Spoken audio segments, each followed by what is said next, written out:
الحمد لله الذي أبدع الأفلاك والأرزين والصلاة على من كان نبيا وآدم بين الماء والطين وعلى آله وأصحابه أجمعين.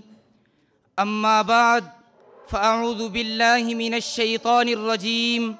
بسم الله الرحمن الرحيم. يا أيها الذين آمنوا أطيعوا الله وأطيعوا الرسول وأولي الأمر منكم. وقال النبي صلى الله عليه وسلم: من يرد الله به خيرا يفقهه في الدين، او کما قال علیہ الصلاۃ والسلام.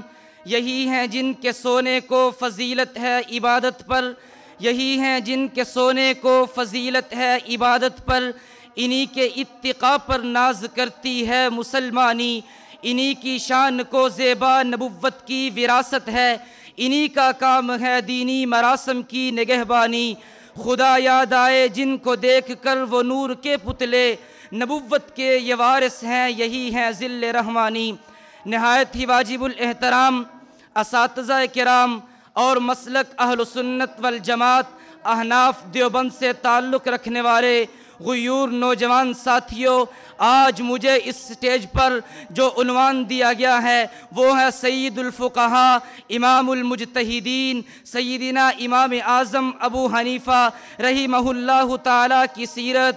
میں آپ حضرات کے سامنے امام صاحب کی سیرت کے چند پہلو رکھ کر اجازت چاہوں گا. حجۃ الوداع کے موقع پر نبی علیہ الصلاۃ والسلام نے اعلان فرمایا کہ اے میرے صحابہ، میں نے دین آپ تک پہنچا دیا ہے. صحابہ نے عرض کیا: جی ہاں یا رسول اللہ، آپ نے دین پہنچانے کا حق ادا کر دیا ہے. نبی علیہ السلام نے پھر اعلان فرمایا: اے میرے صحابہ، میں نے دین آپ کو دیا ہے، اب غائبین تک پہنچانا آپ کا کام ہے. میں یہ کہنا چاہتا ہوں، اللہ رب العزت سے نبی نے دین کو لیا ہے، صحابہ کے حوالے کر دیا ہے، صحابہ نے دین کو امت کے حوالے کیا ہے. میں دوسرے لفظوں میں یوں کہتا ہوں، اللہ کے پیغمبر نے نماز کو اللہ سے لیا ہے، صحابہ کے حوالے کیا ہے، صحابہ نے نماز کو امت کے حوالے کر دیا ہے.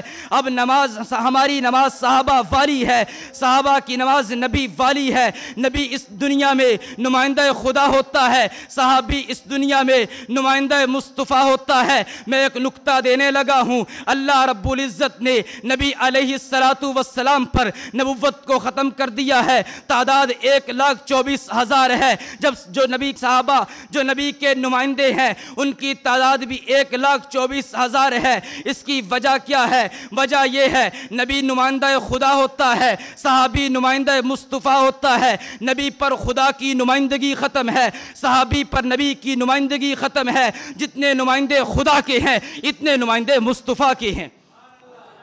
ایک شخص کہنے لگا: تم نماز وہ پڑھتے ہو جو صحابہ والی ہے، ہم اہل حدیث نماز وہ پڑھتے ہیں جو نبی والی ہے. میں نے کہا میرے پاس دلیل موجود ہے. کیا تیرے پاس بھی دلیل ہے؟ کہنے لگا آپ کے پاس دلیل کیا ہے؟ میں نے کہا نبی علیہ الصلاۃ والسلام نے اعلان فرمایا کہ اے میرے صحابہ، میں نے دین آپ کو دیا ہے، اب آگے پہنچانا آپ کا کام ہے. میں دوسرے لفظوں میں یوں کہتا ہوں، اللہ کے پیغمبر نے اعلان فرمایا: اے میرے صحابہ، میں نے نماز آپ کے حوالے کی ہے، اب امت کو دینا آپ کا کام ہے. یہ میرے نبی نے اعلان فرمایا ہے. اب میری نماز صحابہ والی ہے، صحابہ کی نماز نبی والی ہے. بتا تیرے پاس دلیل کیا ہے؟ کہنے لگا بخاری میں روایت موجود ہے کہ نبی علیہ الصلاۃ والسلام نے فرمایا: صلو کما رأیتمونی اصلی، کہ تم نماز ایسے پڑھو جیسے مجھے پڑھتے دیکھا ہے. میں نے کہا میں نے تو نبی کو نماز پڑھتے نہیں دیکھا، تو نے نبی کو نماز پڑھتے نہیں دیکھا. یہ خطاب تجھے مجھے نہیں ہے،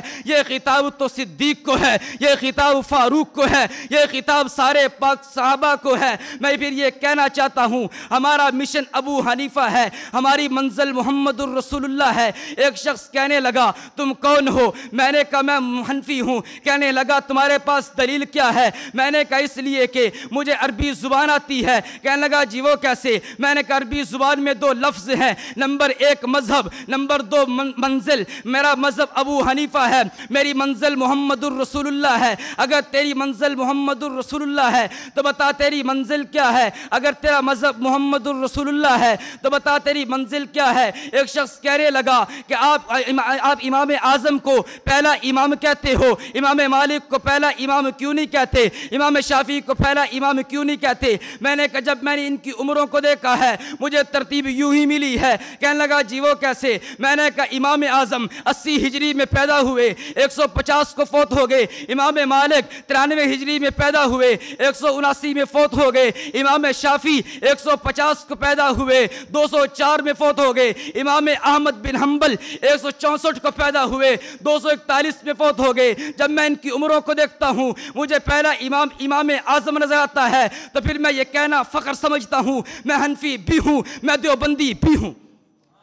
آگے چلتے ہیں۔ ایک شخص اعتراض کرنے لگا کہ تم جس امام کی تقلید کرتے ہو اس امام نے تو کبھی زندگی میں بقرہ عید کی نماز نہیں پڑھی۔ میں نے کہا جب اعتراض ہوتا ہے جواب ماہرین سے لیا جاتا ہے، میں بھی مانتا ہوں امام صاحب نے بلوغت کے بعد کبھی بقرہ عید کی نماز نہیں پڑھی۔ کہنے لگا پھر تم تقلید کیوں کرتے ہو؟ میں نے کہا سننا، اس گمن کے شاگرد کی زبان سے سن، یہ تجھے آج دلائل کی دنیا میں ہرا کے جائے گا۔ سن، امام اعظم جمہور کے قول کے مطابق امام صاحب کی عمر 70 سال بنتی ہے۔ امام صاحب فرماتے ہیں، قاضی ابو یوسف کی روایت موجود ہے، امام صاحب فرماتے ہیں میں نے 16 سال کی عمر میں اپنے باپ ثابت کے ساتھ پہلا حج کیا ہے۔ امام صاحب نے زندگی میں 55 حج کیے، 55 اور 15 70 بنتے ہیں۔ میں نے کہا حاجی عید الاضحیٰ کی نماز نہیں پڑھتا۔ اگر تم میں سے کوئی شخص کھڑا ہو کر کہے کہ میں حج پر گیا تھا اور میں نے وہاں پہ عید الاضحیٰ کی نماز پڑھی تھی، رب کعبہ کی قسم میں تیرا ہاتھ چومنے کے لیے تیار ہوں۔ حاجی عید کی نماز نہیں پڑھتا